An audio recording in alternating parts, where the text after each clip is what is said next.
Another episode of Deep True Crime. I'm Manny Rodriguez. In today's episode, I want to cover the story of the missing teenager who has now been found dead. Rest in peace to this 17-year-old who was taken from this world way too soon. Now, this happened in Indiana. I'm very familiar with the area. I've been in the area. I've spent nights in the areas. I spent 18 years of my life in Indiana, so I spent a lot of time in different areas. And Valerie Tindall, her life being taken away so young is unfathomable. That's probably not saying it right. But this missing teen, she had been missing, and her family, they weren't too sure what to think about all of this. Then come to find out that her body was found in the neighbor's backyard, basically. And so now the search for the 17-year-old, it comes to the point where there is a suspect, there is a person that is charged with a murder, and there's so much more to uncover. So don't go anywhere, we'll be right back.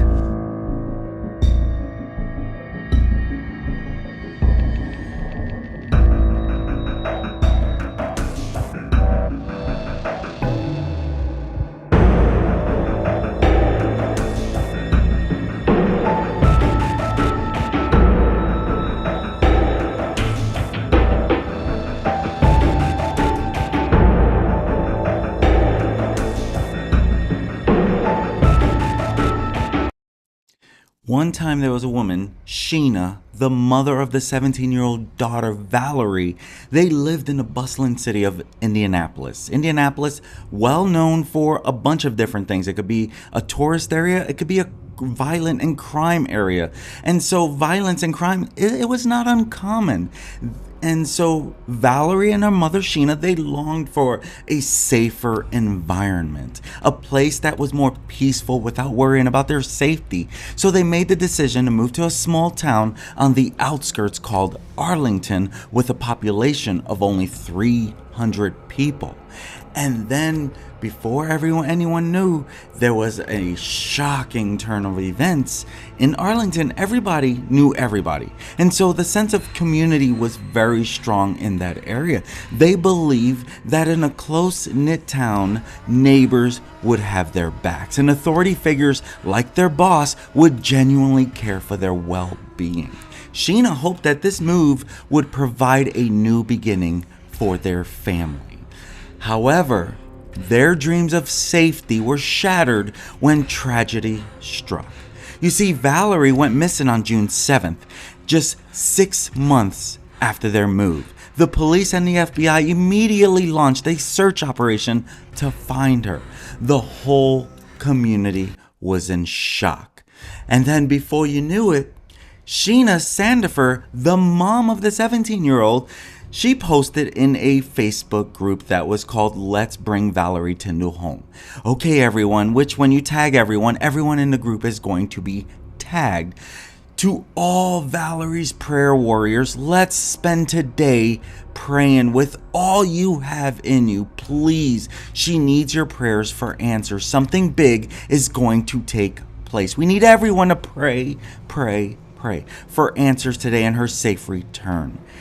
Needless to say that there was a very big development.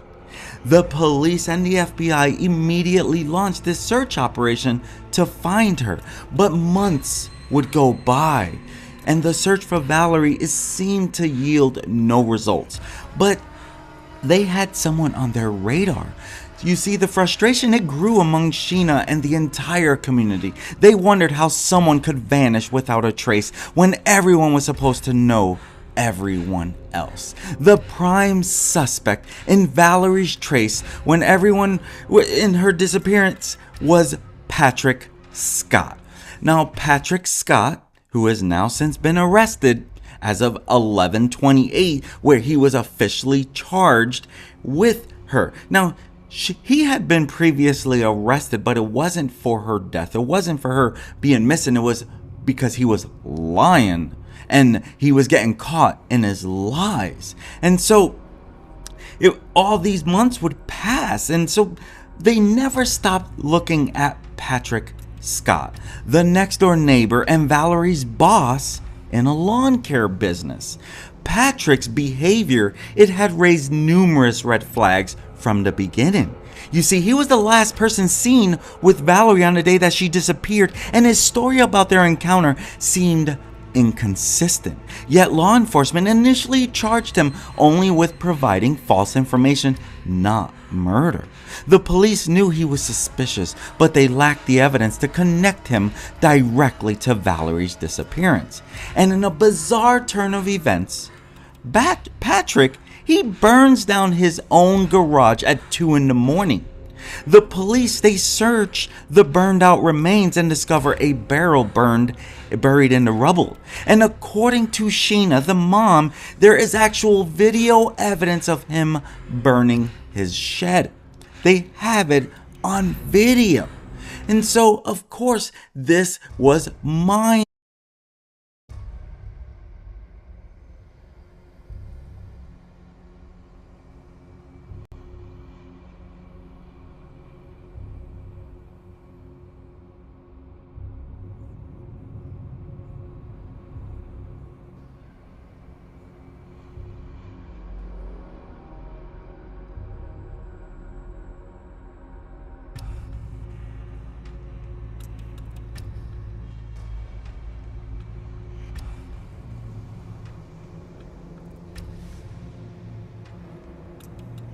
How could Patrick have been so bold as to hide the evidence in his own backyard? Why did it take so long for the truth to come to light? I bet you that he was on their radar, but they had to make sure they had an airtight case, right? That's always the case. Sheena and the entire community felt betrayed because they trusted this man. He went on vacation with this little girl. She was friends.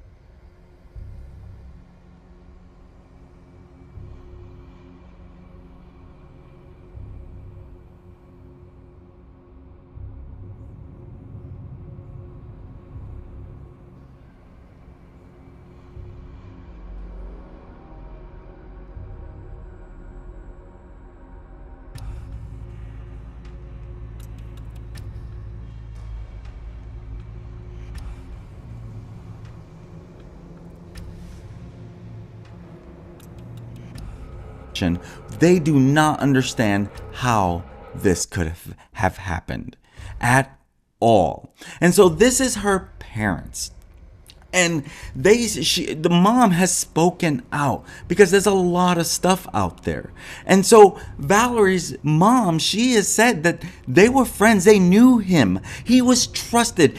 And when asked in an interview if he helped in this interview right here from this screenshot, in this interview, did he help with finding her? Said no. But him and his wife came over to the home and they would be in the backyard with us talking for hours. But he never helped search. The wife did go and drive around in a nearby area.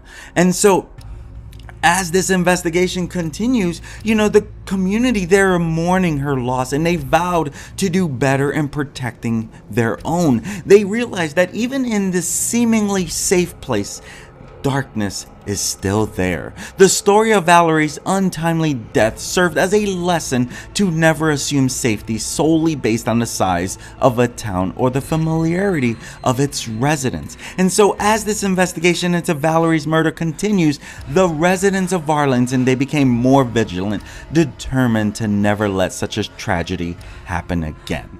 And there is a post out there that they ask Sheena, so y'all think that she's pregnant? Now, this was one of my first times hearing it, but it was mentioned in other areas. We don't know. There is a picture out there where you never want to assume a female is pregnant. Now, a 17-year-old in a picture looking a little pregnant, you just wouldn't really think that. Now, let it be known, I'm a 16-year-old dad. I was a 16-year-old dad. The mom was 16 as well when she gave birth, and so I know it happens. But it's not common, right? It doesn't happen all the time, but it happens. And so I don't know, but as you can see in this little thread, because they ask her, and she tags the person that asked the questions, and she says yes. Again, we're going to find out a lot more about this.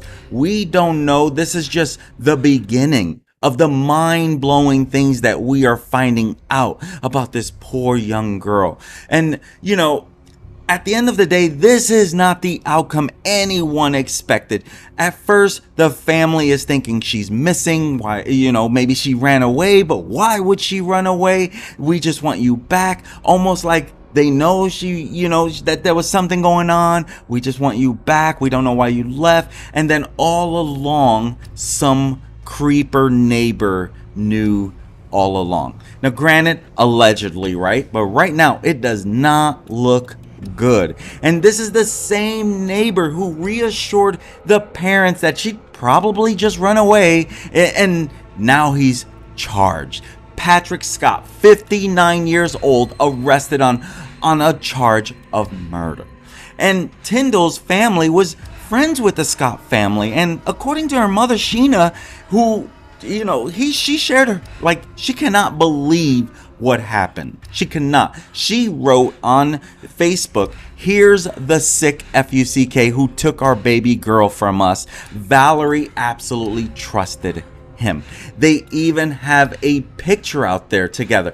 So again, we don't know all of the relationship with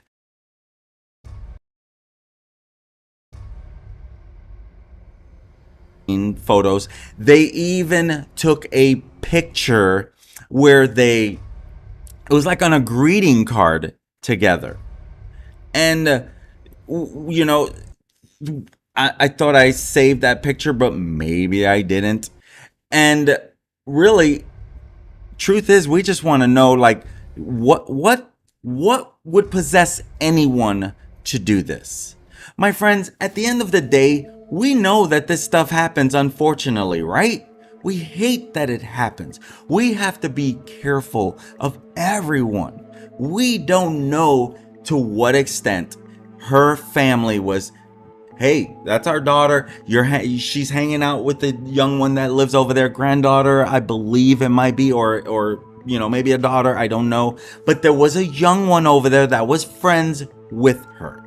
And so now, was there more than just him that knew about this? Because, mom, she says that she was friends with Scott's granddaughter, okay? And Scott and his wife. And that, his wife even had sought to comfort the Tyndall's family by telling them that she was sure to come home. And, Sheena, she's like, "My daughter didn't deserve this. We just want answers right now. We just want answers as to why." Why? In August, she would have turned 18. She did not get to see her birthday on August 29th. And her remains were just found 100 yards from her family home. That's like the family's backyard, basically. And so, according to Fox 59, they said that her body had been stuffed in a barrel, which was then buried beneath the rubble. My friends, if you're a person of prayer, please pray that there is justice and that there is some peace, and that the family can find some peace, because everyone is beyond heartbroken. So please, be alert, be careful, be aware, and know anything can happen in a blink of an eye. Even, it doesn't matter how careful you can be, something bad can happen. And so be careful. I'm Manny Rodriguez, and this has been another episode of Deep true crime. If you have joined me today, thank you for joining me. I know there's a lot of true crime creators out there, and there's some great content creators. If you tuned in to my episode, thank you. Have an amazing day, and please be safe, be alert, be careful. You just never know when something bad can happen in a blink of an eye. I'm Manny Rodriguez. Peace.